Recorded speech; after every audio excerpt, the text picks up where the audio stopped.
ছাত্র আন্দোলনের মাধ্যমে নতুন বাংলাদেশে আমরা আবারও সেই বৈষম্যের শিকার হব এবং আমরা আমাদের বিচার ব্যবস্থাকে কঠোরভাবে আবারও আমাদের ধ্বংস করে দেওয়া হয়েছে। আমার সামনে যে শিক্ষক আছেন, উনি কালকে ওনার কলেজ জয়েন করবেন, উনি ভয় পাচ্ছেন যে আমি কিভাবে যাব। আমরা ছাত্ররা আমরা কিন্তু উনি যে কলেজে যাবেন বা ওনার কলেজে যে উনি গিয়ে ওনার দায়িত্ব পালন করবেন, আমরা কিন্তু সেই ভরসা ওনাকে দিতে পারছি না। আমরা সরকারের কাছে আবেদন জানাবো, আমি আমার সকল ভাইদের কাছে আবেদন জানাবো, আসুন আমরা আমাদের নিজ নিজ শিক্ষকের পাশে দাঁড়াই। আমরা শিক্ষকদের বৈষম্যের কালো হাত যেসব দুষ্কৃতিকারীরা আজ শপথ নিয়েছেন যে তারা আমাদের শিক্ষা ব্যবস্থাকে ধ্বংস করার জন্য আমাদের সম্মানের শিক্ষকদের অপদস্থ করবেন, লাঞ্ছিত করবেন, তাদের হাত আমাদের বৈষম্য ছাত্র আন্দোলনের হাত এবং ছাত্র জনতা ছাত্র সমাজ ভেঙে দিবে। আমরা এর তীব্র প্রতিবাদ জানাচ্ছি।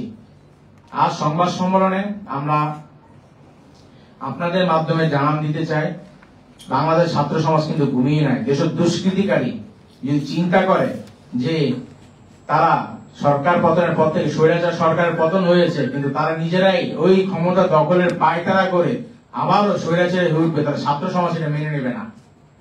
ছাত্র সমাজ এখনো পর্যন্ত তাদের আন্দোলনকে চালিয়ে যাবে যতক্ষণ না এই দেশ থেকে বৈষম্য দূর না হয়।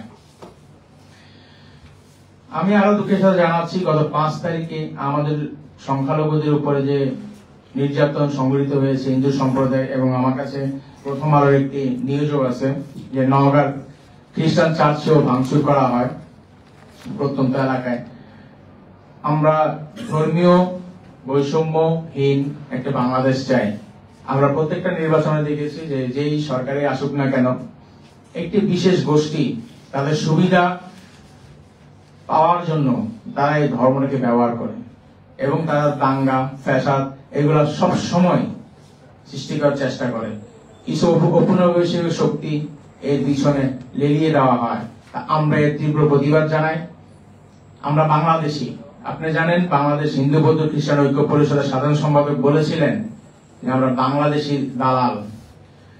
আমরা আসলেই আমরা দালাল, আমরা মিডিয়া পার্সন, শুধুমাত্র বাংলাদেশি, আমরা রিপ্রেজেন্টেটিভ অফ বাংলাদেশ।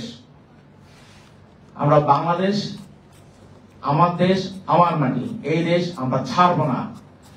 কিন্তু আমরা যদি স্লোগানে আবদ্ধ থাকি তাহলে তো হবে না। আমরা কিন্তু বৈষম্যের বিরুদ্ধে যে আন্দোলন হয়েছে তাকে শ্রদ্ধা রেখে বলছি, আমরা সকল উপদেষ্টা সহ এবং অন্তর্বর্তীকালীন সকলকে বলছি এবং বিভিন্ন রাজনৈতিক দলকে বলছি, আপনারা ধর্মীয় ভাবে মানুষকে চিন্তা না করে বাংলাদেশি হিসাবে আমাদের চিন্তা করুন। এবং আমরাও নিজেদেরকে বাংলাদেশি হিসাবেই ভাবি।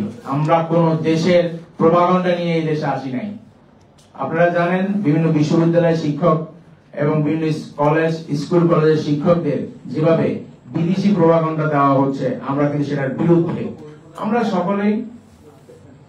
সকলেই চাই এই বৈষম্যহীন বাংলাদেশে, এই নতুন বাংলাদেশে আমরা নিজেদেরকে বাংলাদেশী হিসেবে আমরা গর্ববোধ করতে এবং প্রচার করতে। কিন্তু আমাদের শিক্ষকদের উপর অত্যাচার এবং আমাদের সংখ্যালঘুদের উপরে অত্যাচার এটা কোনো ক্রমে মেনে নেওয়া হবে না। এবং আমরা ছাত্র সমাজ এর প্রতিবাদে সবসময় আছি, থাকবো এবং প্রতিবাদ চালিয়ে যাব। ধন্যবাদ সকলকে।